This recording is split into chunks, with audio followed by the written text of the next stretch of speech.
Time पे time. क्यों नहीं समझे? भाभी नमस्ते। नमस्ते। मुझे तो लगा नहीं आओगी। अरे कैसे नहीं आएंगी भाभी? वैसे भी घर में रहकर करती है। आ रहेंगे तो कम से कम आपका हाथ बता देंगे किचन में, है कि नहीं? नमस्ते वैसे आके।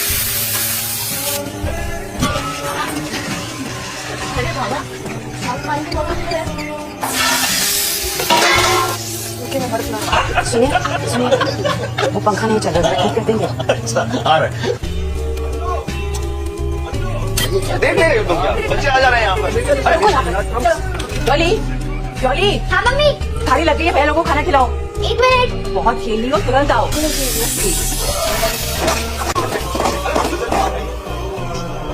एक बेहतरीन वीडियो जो हमें क्लियरली बताता है कि पुरुषवाद में स्त्री एक थर्ड क्लास सिटीजन है और पुरुष एक फर्स्ट क्लास सिटीजन। दोनों एक ही ट्रेन के डब्बे में सफर कर रहे हैं, लेकिन एक के लिए फर्स्ट क्लास वाला ट्रीटमेंट और दूसरा लोगों के आने जाने के रास्ते में, पैसेज में, टॉयलेट के पास बैठा है, थर्ड क्लास ट्रीटमेंट।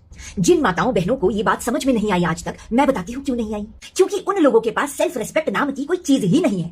लेकिन जिन्हें ये बात समझ में आती है, वो आज से अपने घरों में, अपने जीवन में पुरुषों को अपने से ऊंचा ओहदा, अपने से ऊंची जगह, ऊंचा ट्रीटमेंट देना बंद करें। बेटा बेटी में या बेटा बहू में हमेशा बेटे को ही बेहतर ऊंचा ट्रीटमेंट देना बंद करें। क्योंकि जब तुम उन्हें खुद से ज्यादा इंपॉर्टेंट बनाती हो तो उन्हें भी यही समझ में आता है कि मैं ज्यादा इंपॉर्टेंट हूं।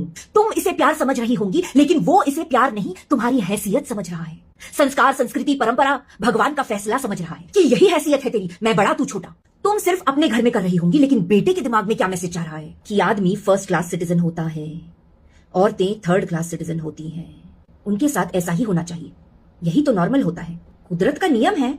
बेटियों को ज्यादातर घरों में माँ बाप ने भी यही थर्ड क्लास ट्रीटमेंट दिया, जिससे ससुराल में D grade, fourth class, fifth class inhuman treatment भी उन्हें नॉर्मल लगे। वाह री तेरी परवरिश, इससे अच्छा तो कोख में ही मार देते।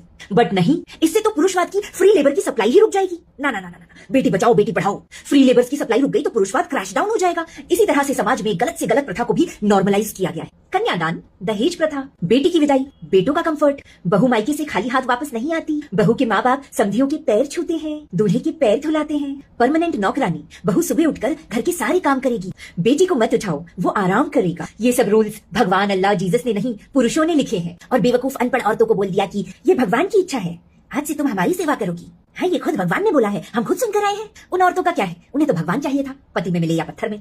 अगर तुम इस बात को समझ रही हो तो अपनी माँ का जीवन रिपीट मत करो। कोई तुमसे ज्यादा इंपॉर्टेंट नहीं है इस दुनिया में। अपना ओहदा ऊंचा करो, किसी को सर पर मत बिठाना, खासकर अगर तुम फाइनेंशियली स्ट्रांग हो। और ऐसे लोगों को जमीन पर पटक कर मारो जो तुम्हारे कंधों पर पैर रख के खुद को ऊंचा दिखाते आए हैं। अरे एक बार अपना कंधा झटक कर तो देखो बहन, जमीन पर रेंगते दिखाई देंगे खुद को परमेश्वर बताने वाले।